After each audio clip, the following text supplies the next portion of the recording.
Remember that the stag didn't only have one on his head, he had two of them up there. So you can imagine with that sort of weight swinging around on the top of their head, how it builds up their neck and shoulder muscles. Now, those antlers, when they grow right out, if the stags are out in the wild, they rub them up and down against the saplings, and that velvet that we saw on the outside, they're rubbing all that off. They polish the ends of the tines. You see the island here in the high country, in the mountainous region, we do have a lot of merinos, and they produce particularly good merino wool. But by far, the majority of our sheep are the crossbreds. They're the ones like we saw Bess working there, and those pets. They are the ones, the British breeds that produce the fat lambs. But they not only produce fat lambs, they also have very long wool. And a lot of them are shorn twice a year. So you can imagine there's still a lot of people employed in the shearing industry. Very important time on the farm. Farmer needs to be able to have their wool harvested at the correct time and prepared correctly to go to market. Now there's been a lot of money spent, millions of dollars in fact has been spent trying to develop a machine so you can kind of put the sheep in one end and they come out the other without their wool on. But nobody's ever done that. So wherever you buy wool, anywhere around the world, you can be sure that the sheep have been handled manually, the wool has been taken off manually in a similar manner to what you see here this afternoon.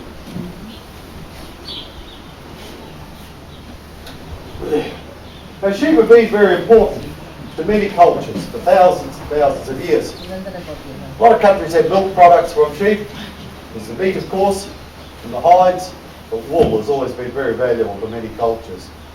Up until relatively recently, it was taken off with a variety of scissors or clippers. We call these shears. That's as good as they ever got. Shearers got very good at using them, and they would not be snipping away like that all day. They have them absolutely razor sharp, and they can go through the wool like that, and that is shearing.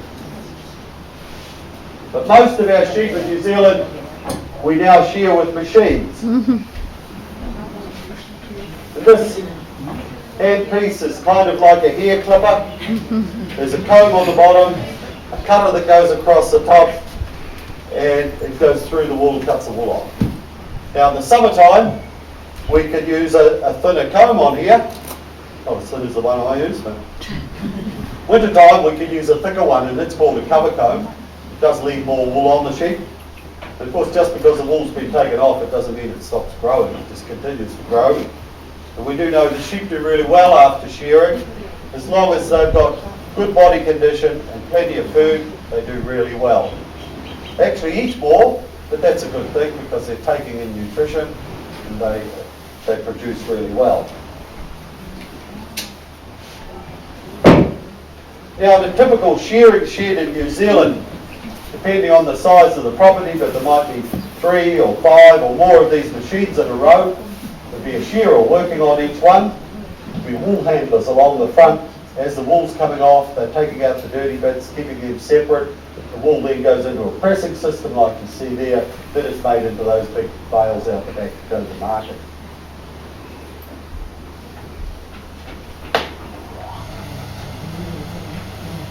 Now we have a saying in this country that if you've lost all your valuables by deception, that you've been fleeced. I'm going to see if I can fleece this.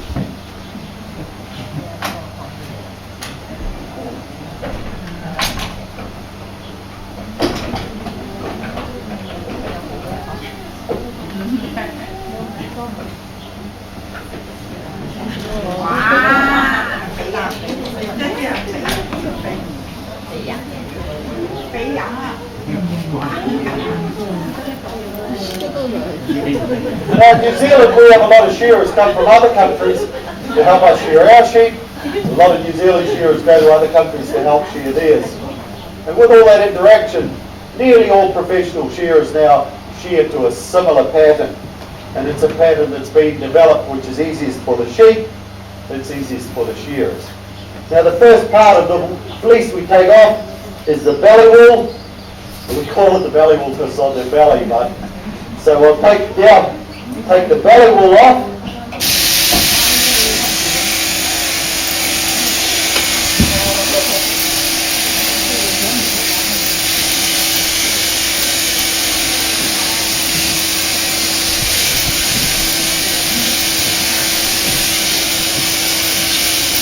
The bottom will be taken off. Now just have a little bit of a tidy up around the back here. And start to proceed to shear the body of the sheep. So now to shear the first back leg.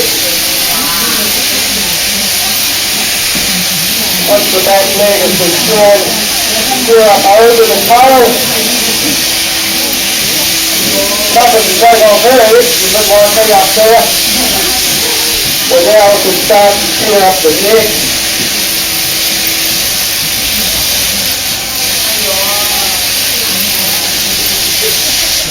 Just working our way around the body of the sheep, here onto the first front leg.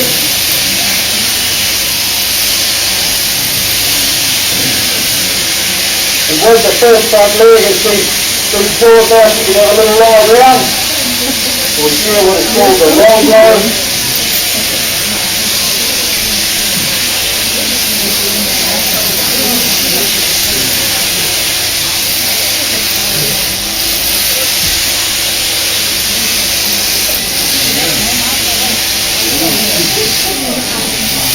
And now one side has been done and the back has been done. Round off with the last side.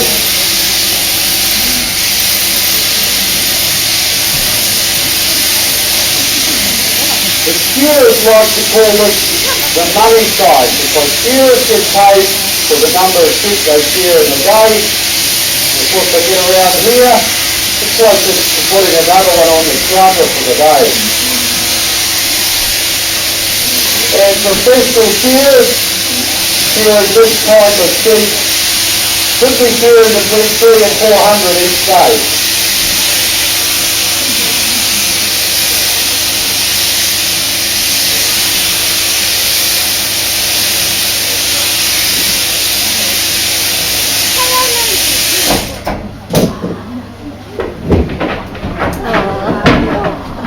Maybe we could say she's been pleased.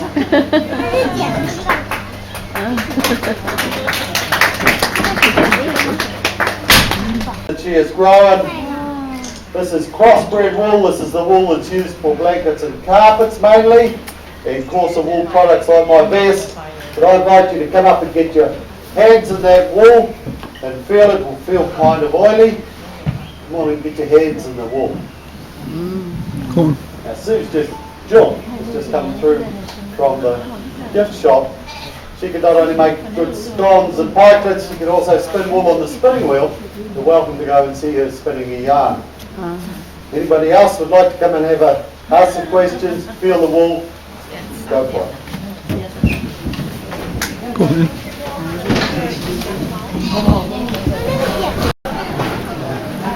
You feel the oil in it? Yes, it is very good. Spun it, carded first and then spun.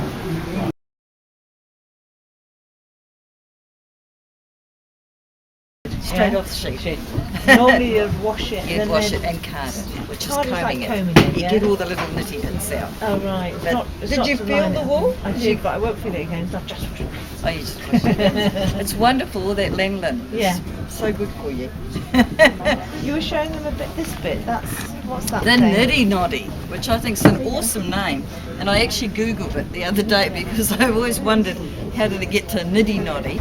It's not a South Island term, it actually goes right back to like the spinning wheel. The first spinning wheel apparently was in India, 500 AD. That's how far back they go. And I think the 16th century came to Britain.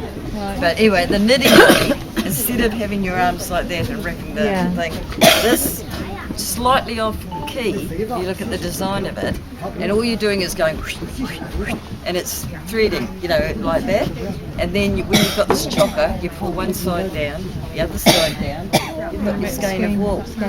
Amazing. And apparently there's a painting that Leonardo da Vinci did, and this person's holding a nitty noddy, and actually there's nitty noddy. So you learn something every day.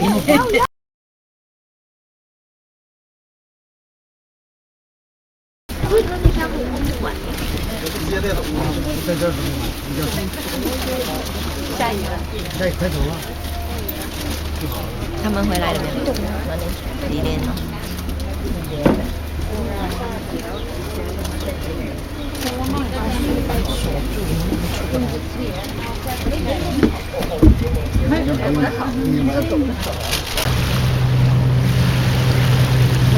die kann ich nicht so gehen. Das ist der Wurzel.